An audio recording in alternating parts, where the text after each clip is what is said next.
Yeah, good morning, student. Here today we are learning the resistance of a galvanometer by using half deflection method and to find the figure of merit. First of all, we just need to learn how many experiments we are doing over here. That total two parts of this experiment we are doing. The first one is to determine resistance of a galvanometer by half deflection method. This is one part, and the second one is a figure of merit. So first we'll discuss about what is resistance of galvanometer. See, every electronic devices has their own resistance. Like this is a galvanometer, same as you have seen the ammeter or the voltmeter. Battery has their own resistance, right? Then this is resistance box. Obviously, they are having their own resistance, which are variable. So every electronic instrument has their own resistance. Here we are finding the resistance of a galvanometer only by using half deflection method.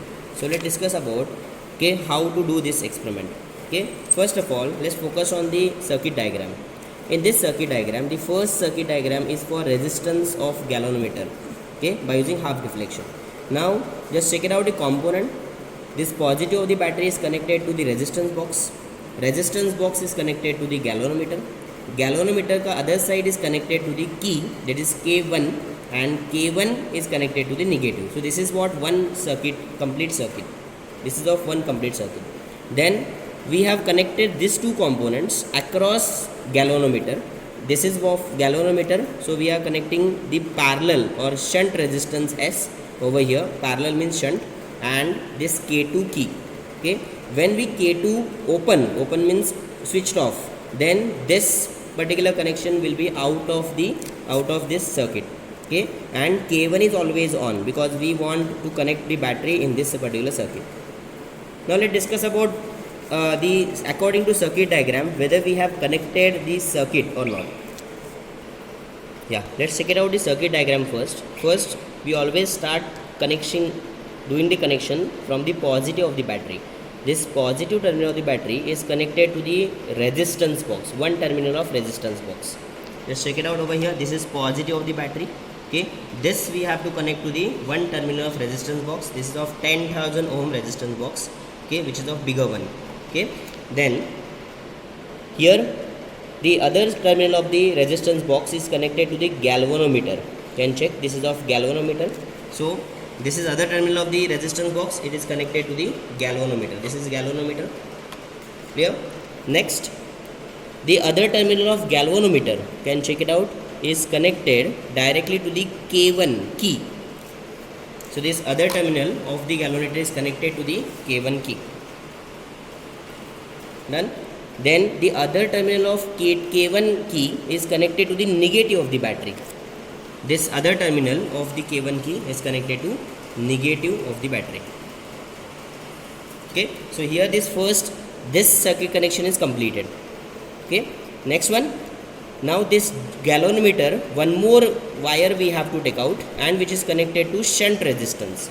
Now we have taken out one wire from the galvanometer, and we have connected to the shunt resistance.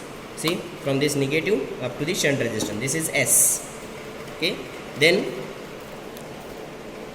the other terminal of shunt resistance is connected to the K2. The other terminal of shunt resistance is connected to the K2, and then from K1 it is connected to the galvanometer. So from this other terminal of the S is connected to the K2, and K2 is connected to the galvanometer again. I'll just show you over here. Other terminal of the shunt resistance is connected to the K2. This is K2, and the other terminal of K2 is connected to the galvanometer. Right? This is what other terminal is connected to the galvanometer. So again, this circuit is also gets completed. Let's discuss the procedure of this one. This is the first table, to find out the resistance of galvanometer by half deflection method. Now in this case, let's discuss about which are the different columns. First is resistance of resistance box, then how much reading is showing in a galvanometer. Then this is shunt resistance, it's a reading exactly half of the previous reading, and this is what the last resistance of galvanometer. Now what is the procedure? The first one, we have to keep K2 open. Okay, this K2 we have to keep it open so that the shunt resistance will be out of the circuit. Okay, so first we will just remove the shunt resistance, okay, from the circuit.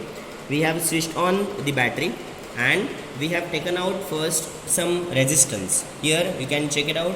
I have taken out this 2000, 2000 and 1000, total 5000 ohm resistance from the resistance box. So I have to write over here, so 5000. See, I am writing over here, it's of 5000 resistance I am taking out. Now what is deflection in galvanometer? As you can check it out, the deflection is 20 and 30, in between 20 30, it is of exactly 25. So I am writing here, the deflection in galvanometer is 25. Now how much shunt resistance we have to keep over here? So that shunt resistance should be in that manner so that the deflection should be half of the 25. Means this reading we want around 12.5. So let's take it out. For doing this part, okay, we have to be this shunt resistance in a circuit. Hence we can close this K2. Now I have this, insert this key K2 and I have to taken out the resistance from the resistance box this manner. Suppose I have taken out this resistance 150. So you can check it out in a galvanometer. Okay, it is showing approx 12.5, right? You can check it out, it's of 12.5. So here how much resistance I have taken out? Check it out, how much resistance I have taken out? It's of 100 plus 50, that is of 150 from the shunt resistance. It's of 150 and the reading is approx 12.5. So this is what the first part of the reading, and this is a calculation part, right? If we know the value of R, theta, S, theta by 2, we can easily write down, we can easily calculate the value of G. So this will be the calculation part. Same way we have to increase the value of resistances so that we will get a different readings of galvanometer, and accordingly we'll get the values of half deflection.